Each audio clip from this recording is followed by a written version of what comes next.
Cordial saludo a todos los maestros y maestras.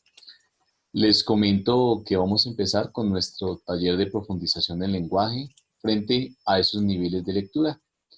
Ya en alguna oportunidad trabajamos una sesión de trabajo situado y en esta sesión de trabajo situado trabajamos esa comprensión de esa recuperación del lenguaje implícito y explícito. En ese orden de ideas, el sentido aquí que nos convoca también es ahondar o profundizar frente a esta parte que es tan interesante en cómo nosotros desde el lenguaje le podemos plasmar a nuestros estudiantes, a nuestros niños, llevarles a esos niveles, a esos retos tan preponderantes o tan importantes. Ahora bien, entonces vamos a continuar con nuestro fundamento de la sesión de trabajo. En este taller lo más importante es que vamos a encontrar esos aspectos teóricos que nos van a desarrollar el pensamiento en nuestros estudiantes desde esas competencias lectora y especialmente la competencia comunicativa frente a los tipos de lectura que encontramos. Podemos encontrar en este taller una lectura que perfectamente va a entrar con el libro álbum, con el juego de ese reconocimiento espacial o de ese reconocimiento también incluso desde el componente de la lectura. Frente a este aspecto hay una justificación clara, objetiva, precisa, que la lectura le va a permitir a los estudiantes alcanzar la progresión frente a las diferentes etapas de comprensión de una situación que él quiera desarrollar o abordar. Es decir, que vamos a salir de una lectura plana a una lectura un poco más amplia, en donde se maneje el sentido de la interpretación, de la comprensión y la difusión de los diferentes elementos que va a encontrar el estudiante en esa lectura.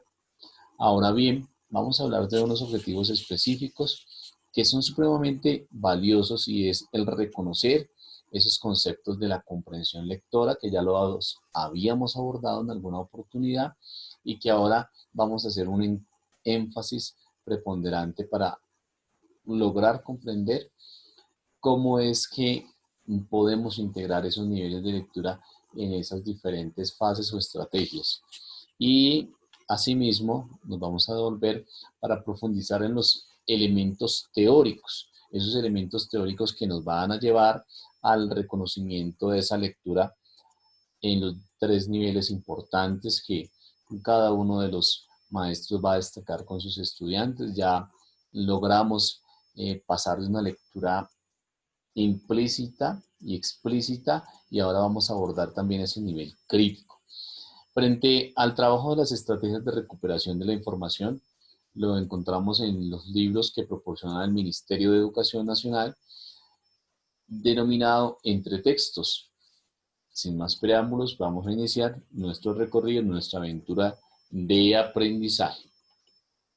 En el proceso de exploración, vamos a lograr conceptualizar unas ideas previas desde nuestra postura como maestros para impregnarle en ese nuevo aprendizaje los elementos que nos van a llevar a esa comprensión total de la lectura. Por lo tanto, vamos a identificar un texto muy importante frente a este elemento tan esencial. Es un texto que lo voy a leer y dice así: cuando después de una cronotomía osteoplástica del edema cerebral impide la reposición del colgajo óseo, este puede protegerse colocándolo en la región subcutánea abdominal del paciente mientras se decide su implementación en el cráneo. Una vez desaparezca la inflamación cerebral y en un segundo tiempo operatorio.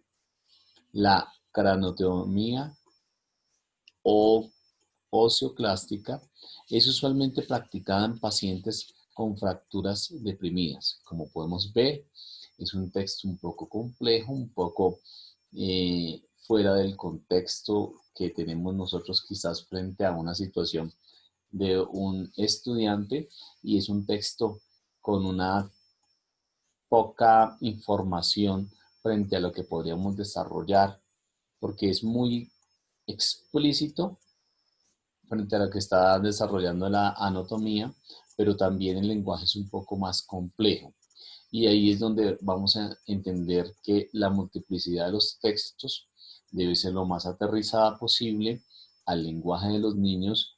Si bien aquí a nosotros se nos puede dificultar la lectura con los términos que nosotros quizás no logremos reconocer de manera práctica, también a nuestros estudiantes puede que se les dificulte la lectura.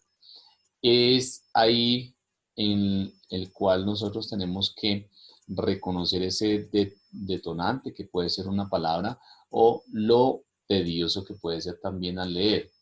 Con esto no quiero significar que entonces no propongamos otros tipos de texto que los lleven a otros conocimientos más profundos. En ninguna manera. La idea es que en este ejercicio de lectura eferente y del reconocimiento de esa lectura de ocio o esa lectura también que le permita al niño partir de un interés, es muy importante rescatar el lenguaje. Por ello, aquí encontramos otro tipo de texto muy diferenciado, muy aterrizado quizás a una situación de cercanía frente a lo que están viviendo nuestros estudiantes. Es un texto de Jairo Aníbal Niño denominado Llegó al aula en una determinada fecha, ¿cierto? Entonces llegó al aula un 15 de mayo, día de lluvia, llegó y no miró a todos dulcemente. Soy hora de filosofía, nos dijo. Sonrió, y entonces fue como si las gotas de lluvia que sobrevivieran sobre su impermeable amarillo se hubieran convertido en pensamientos. A todos nos pareció que era un joven que era muy joven para ser profesora y demasiado para ser profesora de filosofía. Y empecé a pensar en ella por las tardes, justo en el momento en que la radio acababa un programa de deportes que empezaba otro de canciones. De manera sorpresiva, ella estuvo presente en el partido final del intercolegiado de fútbol. En esa ocasión estuve inspirado en el medio campo e hice uno de los goles que nos dieron el triunfo. Ella nos entregó la Copa de Campeones y jamás olvidaré a mi profesora de filosofía. El día del examen final, al presentarle mi trabajo, me dijo que parecía a Sócrates. Me llené de orgullo y creo que los ojos se me llenaron de lágrimas. Caminé hacia mi pupitre como si lo hiciera por el aire, en palomita. Era el mejor elogio que había recibido en mi vida.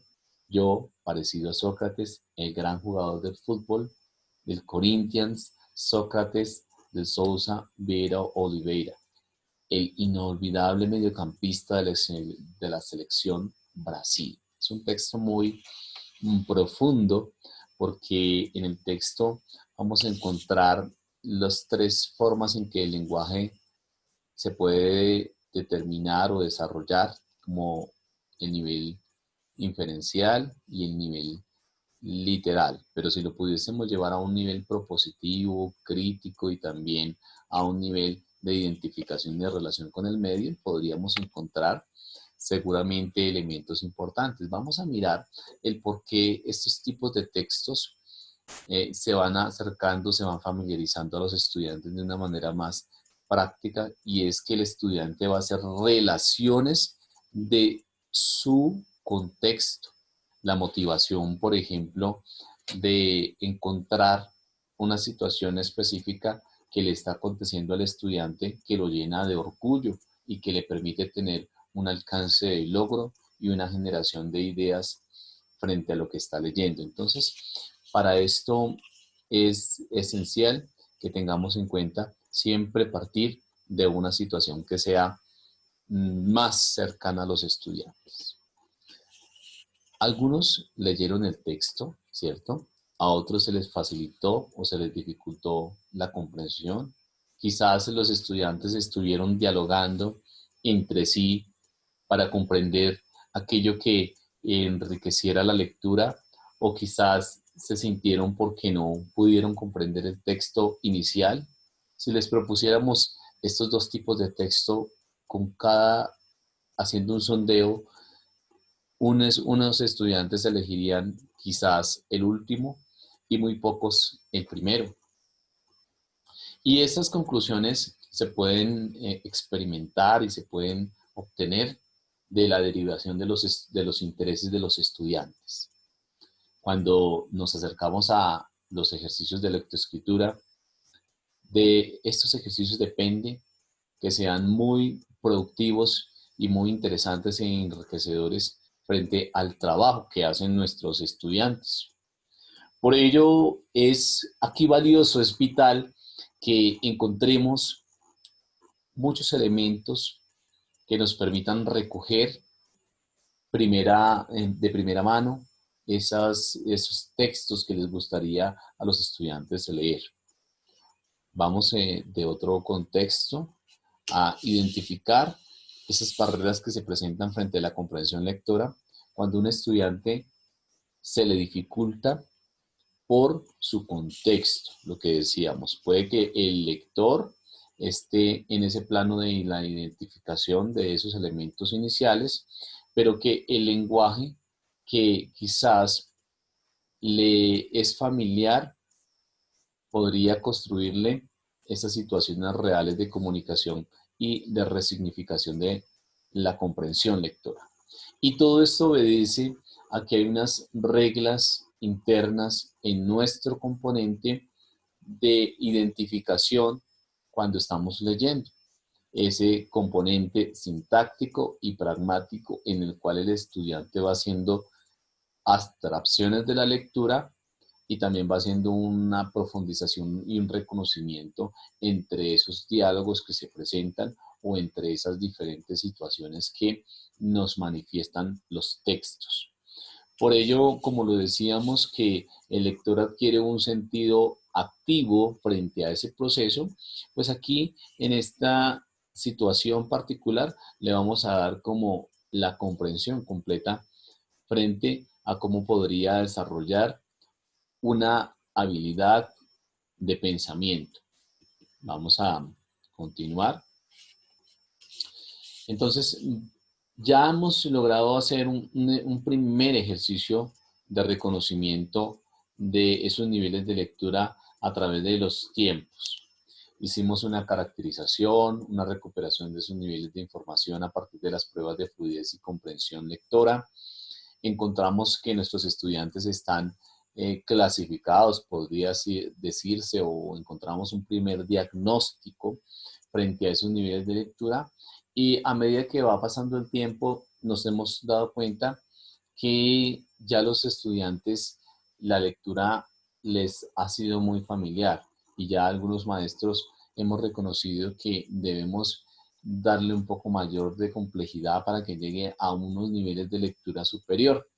En este año 2020, el propósito que tenemos como programa desde el Ministerio de Educación también y desde los lineamientos de la política pública que tenemos frente a esas comprensiones que los estudiantes pueden tener, pues podríamos simplemente decir que ya nos queremos llegar a una meta de pararnos más allá. Y ese es el sentido de este ejercicio como tal.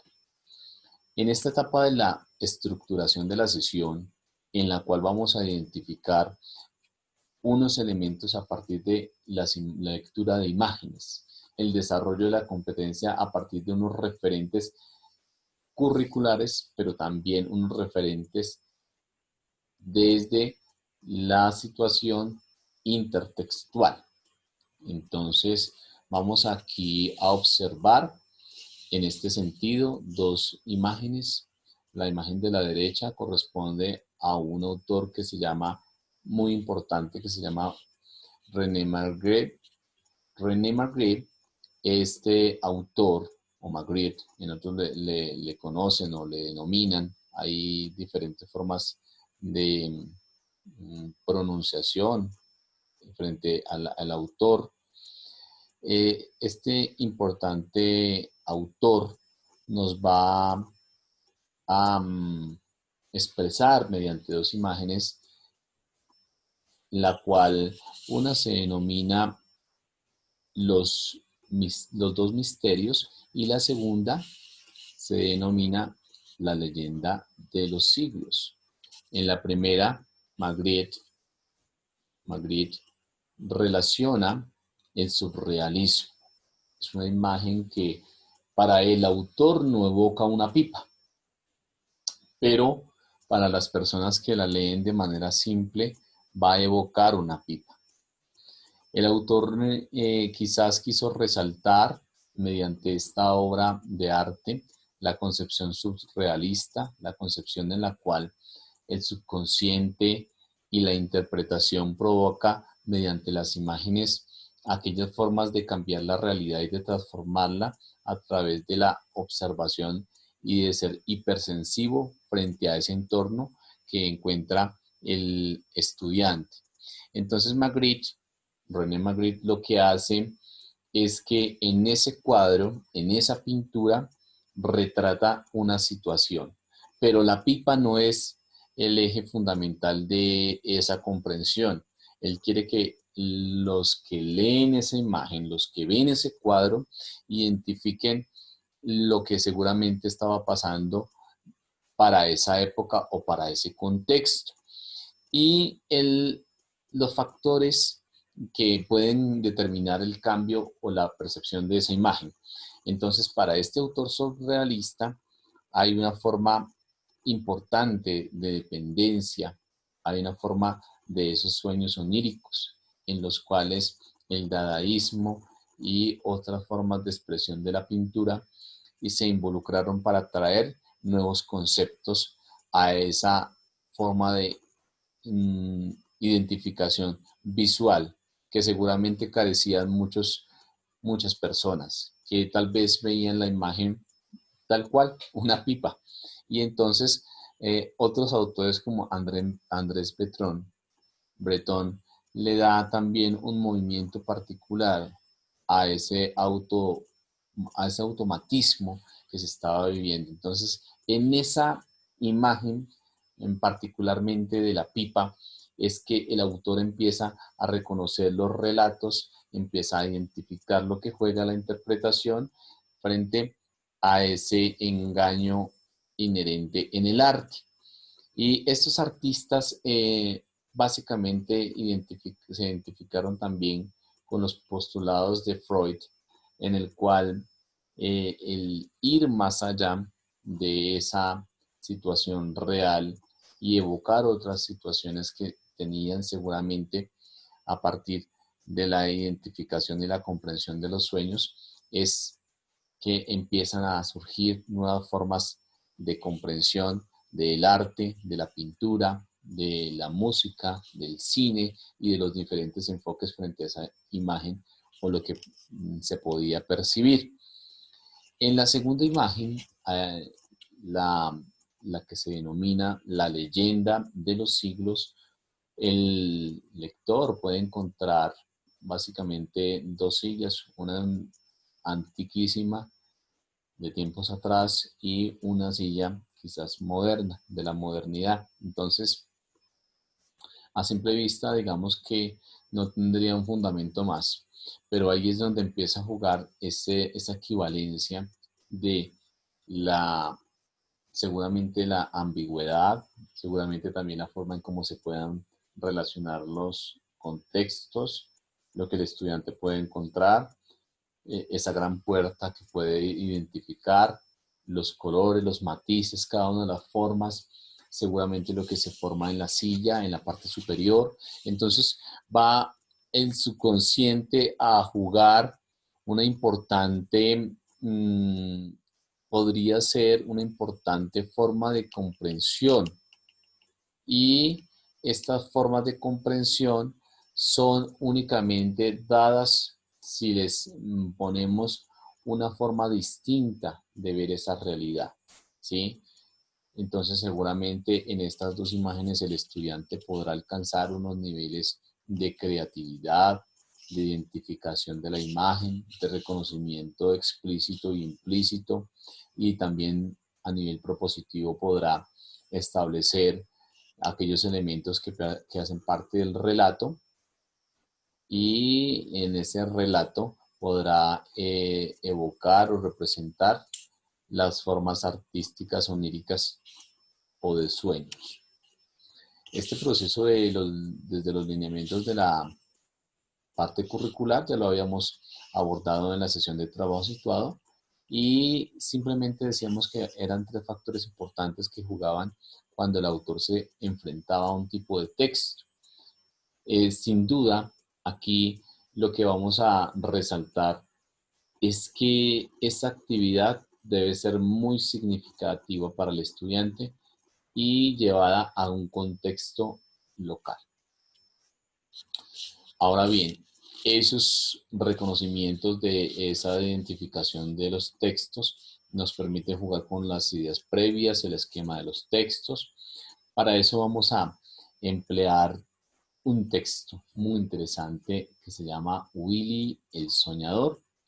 Y en este texto, aquí en la imagen derecha que ustedes observan, tenemos, bueno, izquierda mía, me imagino para ustedes derecha, van a encontrar la imagen de los Pirineos, en el cual es un castillo en el que está en el aire, en una roca gigante, y que seguramente en ese castillo tan interesante se pueden dar diferentes ideas. Estos textos los tenemos nosotros en los establecimientos educativos, y hay que darle una gran preponderancia a estos textos para partir de este tipo de lecturas. Entonces les voy a compartir un video en el cual ustedes van a encontrar este ejercicio de manera visual y también auditiva. Entonces, en este ejercicio les voy a mostrar cómo podríamos explorar con nuestros estudiantes y cómo podríamos alcanzar estos niveles que nos proponemos para que nuestros estudiantes logren esa significación. Entonces vamos a, sin más preámbulo, a escuchar este audio texto. Willy el Soñador, por Anthony Brown. A veces Willy sueña que es una estrella de cine o un cantante.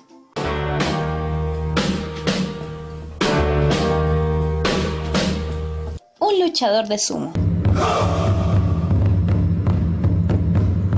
Un bailarín de ballet.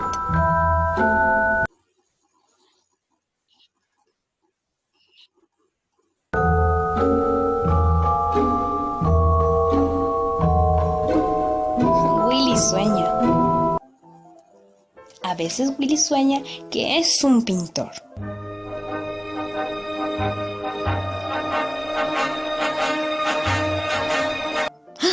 O un explorador.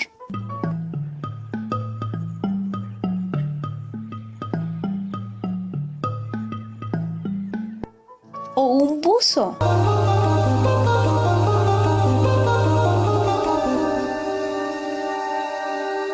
Willy sueña. A veces Willy sueña que no puede correr.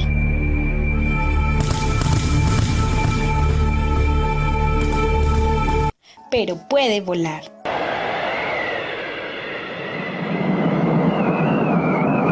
Es un gigante.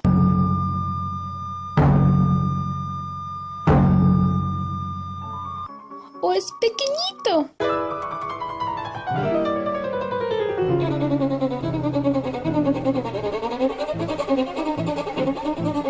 A veces Willy sueña que es un pordiosero.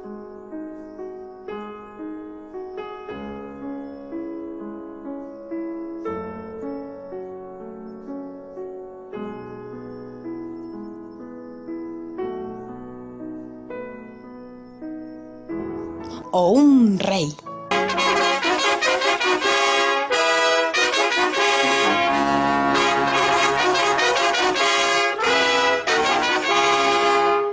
Que está en un paisaje extraño.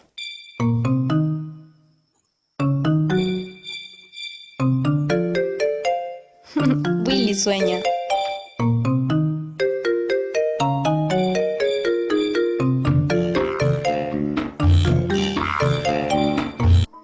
O en el mar.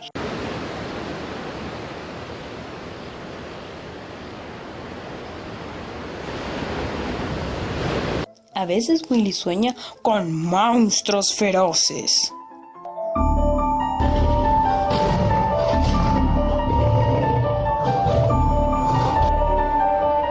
O con superhéroes.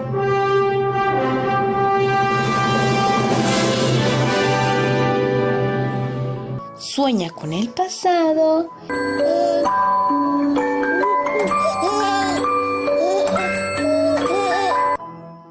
Y otras veces con el futuro.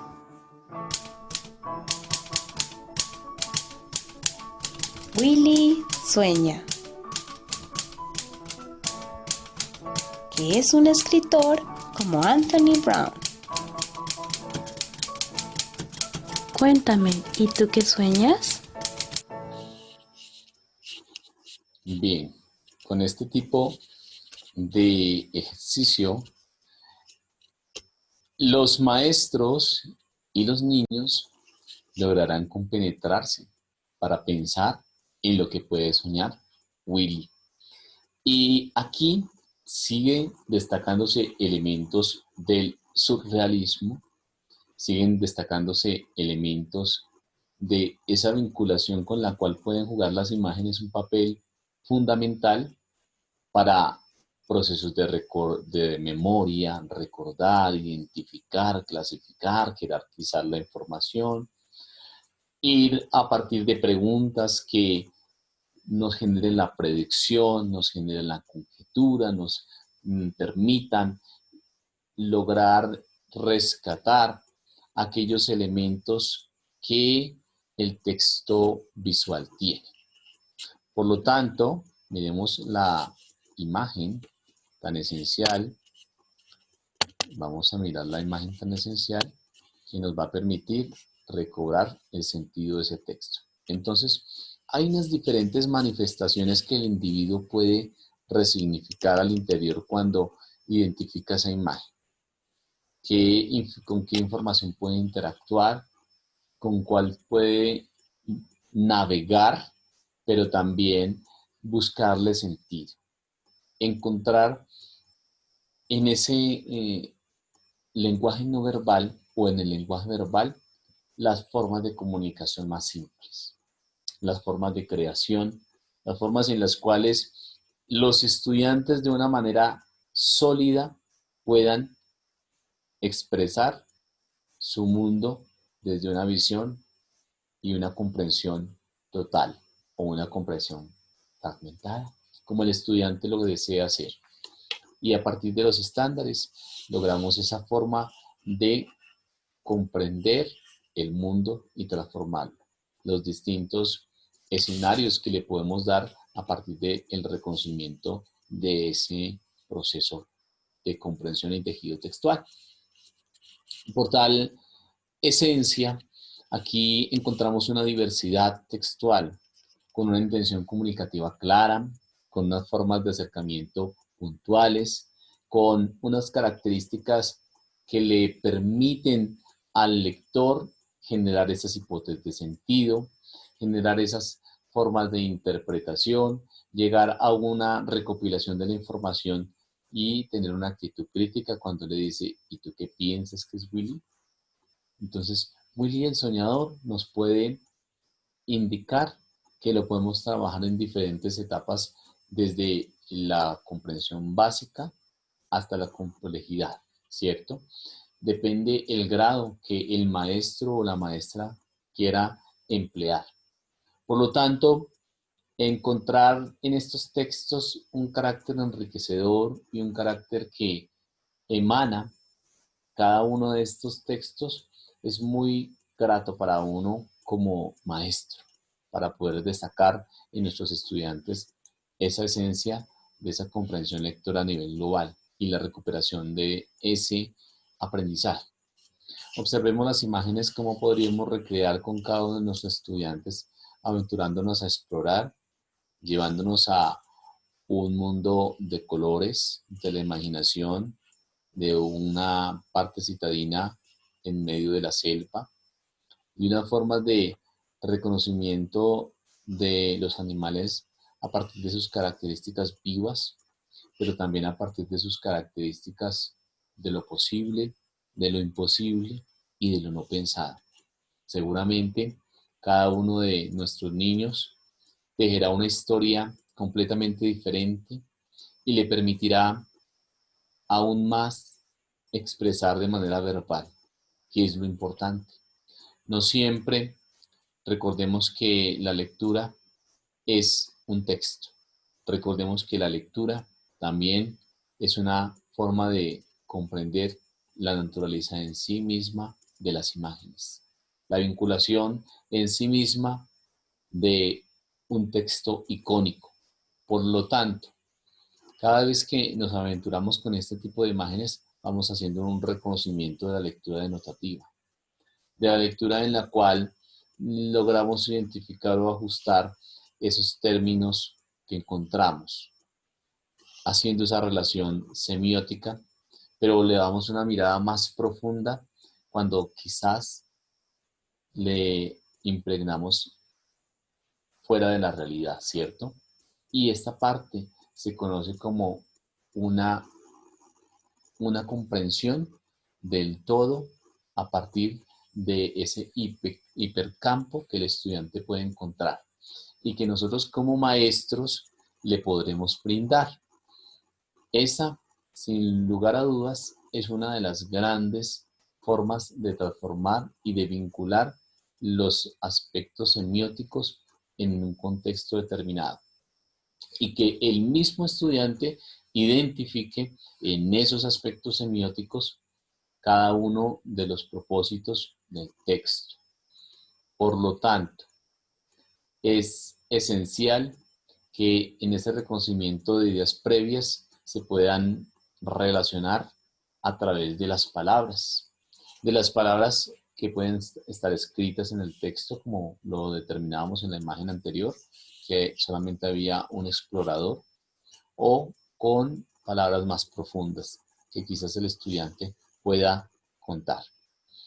Bien, frente a esa comprensión lectura y desde esa forma literal y transcriptiva, a veces encontramos que los significados son poco convencionales cuando usamos el diccionario. ¿Y por qué? Porque es que a veces esto se vuelve un caos en el estudiante, ¿sí? En encontrar una palabra. Pero si el mismo niño la discrimina, la identifica, la reconoce en un contexto, vuelve la ley y le da una interpretación, ahí es donde lograremos que el estudiante vaya más allá de ir a un reconocimiento literal que es el uso del diccionario. Con este postulado no quiero decir que no empleemos el diccionario. Por el contrario, el estudiante va a enriquecer su proceso y su léxico mediante la forma de acercarse al texto de una manera natural, de una manera no académica, pero sí de una manera conversacional. Una forma en la cual el estudiante puede adquirir los diferentes procesos de la lectoescritura y también de la comprensión lectora desde un sentido no convencional, desde un sentido diferente. Aquí, para reconocer la forma en que podríamos vincular al estudiante y usando una estrategia que se denomina el parafraseo, podríamos llamar al estudiante a que el estudiante nos haga elementos de parafraseo, que él nos haga un recuento de la historia con sus propias palabras. ¿Será que el estudiante ahí en ese ejercicio de resumen con sus propias palabras le podrá hacer cambios? Seguramente no, ¿cierto? Porque si él comprendió la historia, él va a reconocer los significados más esenciales de ese texto y los va a expresar. Bien, frente a ese análisis de la comprensión lectora encontramos el nivel inferencial. En el nivel inferencial es uno de los niveles que queremos que profundicemos aquí.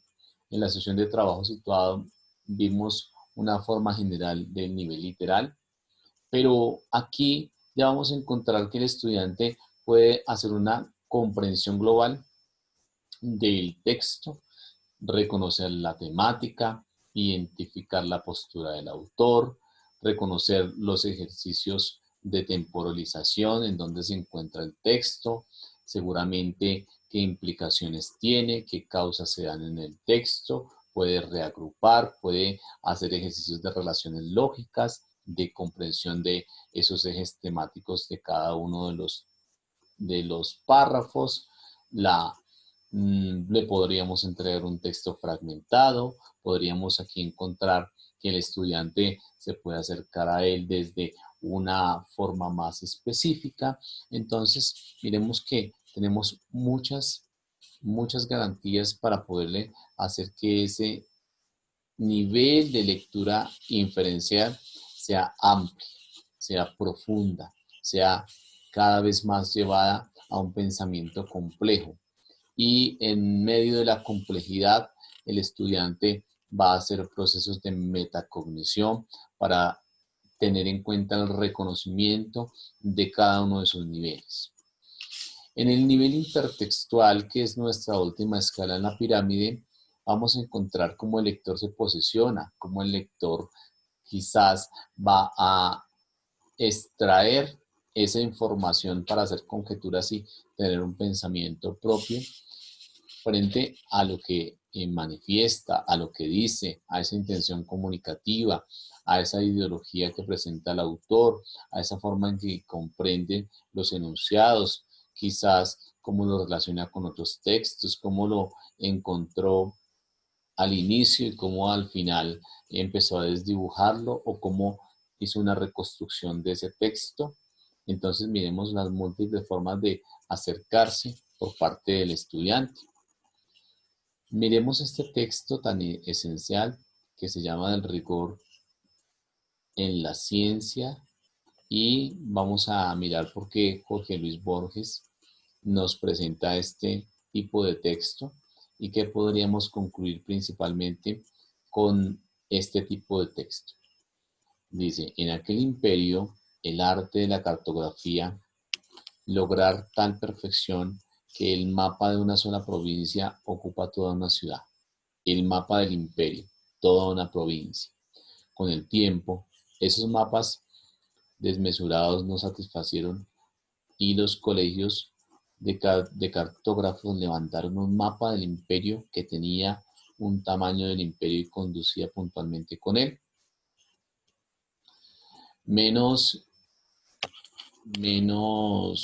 adictas al estudio de la cartografía, las generaciones siguientes entendieron que ese dilatado mapa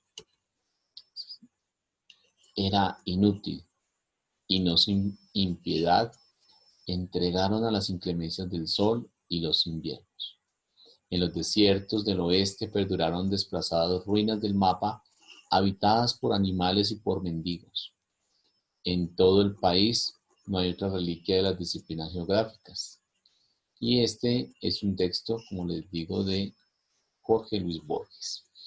En este texto nos lleva a pensar que el estudiante va a empezar a cartografiar, a hacer un mapeo de esas imágenes, a encontrar el punto por el punto, a identificar de una manera más relativa que esto lo puede llevar a otros escenarios, que puede generarle seguramente diferentes formas de llegar a la información desde otra localización del texto.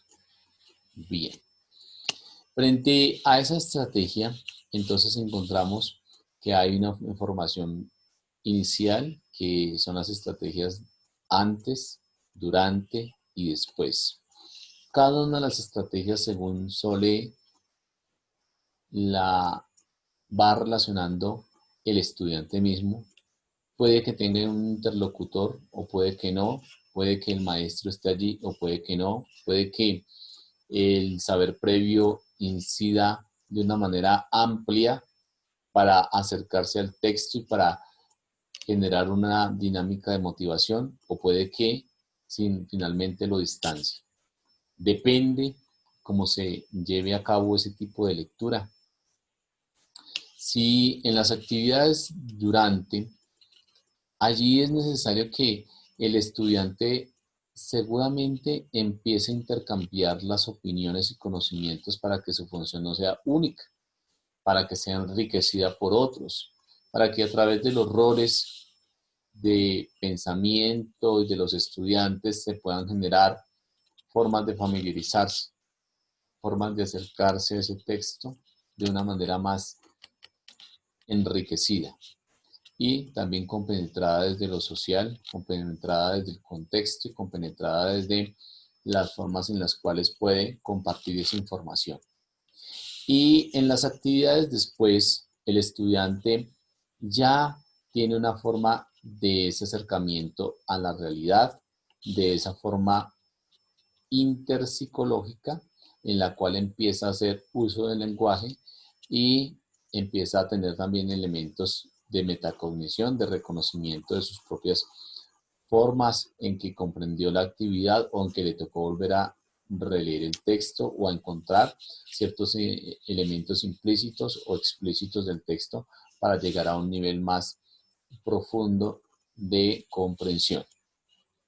Por lo tanto, Daniel Cassani nos muestra que el niño puede hacer un scanning de la lectura, un reconocimiento de esa identificación de líneas para encontrar explícitamente inferencias, para seguramente reconocer la ideología, para llegar a esas fronteras discursivas y encontrar también los elementos metafóricos que puede hallar el niño a través de ese texto o de ese discurso o de esa imagen o de esa reflexión que él hace continuamente de ese texto.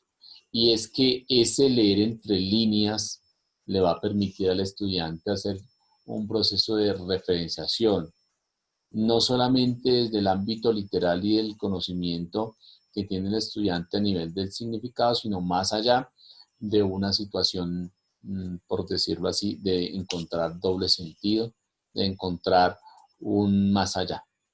Por eso, en esta parte de la práctica que ustedes pueden usar en su aula de clase, el material de entretextos. Este material de entretextos va desde los niveles de comprensión, como les reitero, llegando a un reto específico cada día que le permite un desafío en el cual puede encontrar cada una de las actividades ligadas a una situación importante, una situación que no está pensada en contenido, sino que está pensada en el desarrollo de las competencias comunicativas de los estudiantes. Y frente a esa parte, hay una alternativa muy importante que ustedes pueden hallar, y es que en los textos de lenguaje vamos a encontrar aspectos de las ciencias naturales, de la matemática, de la filosofía, informática y de otras áreas. Es decir, vamos a encontrar la transversalidad que nos permita consolidar en cada uno de los elementos de los textos lo que el estudiante puede encontrar, lo que el estudiante puede hallar, para que no se quede solamente con una información desde el lenguaje. A todos ustedes, muchas gracias por su participación y les agradezco también por bajar al aula todos estos elementos que son tan esenciales para nuestro